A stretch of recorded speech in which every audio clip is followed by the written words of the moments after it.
Today we've installed a downspout drain with the catch basin, and we had to drill a curb hole so you can take a look. You can see we've already installed the line, and we've got a garden hose in there that's giving us a little flow of water. You can see it running on down the curb here. And our line comes all the way through the front yard up to the downspout. This is pretty straightforward, but let's take a look up there where we've added a catch basin to help solve a driveway channel drain problem.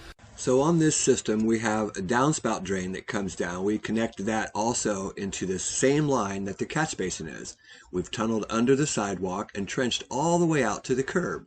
Sometimes you can use a catch basin to solve that driveway problem. Channel drain is very costly. If your driveway is pitched to one side where you see that water pooling, for example here between the sidewalk and the garage, a catch basin will easily collect that water and send it out to the street.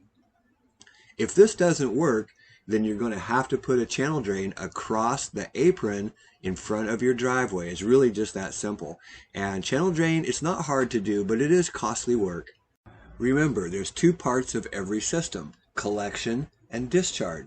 On this install, we've used a catch basin to collect the water from the driveway. We've also collected the water from the downspout and put that into the same pipe and sent it out to the street.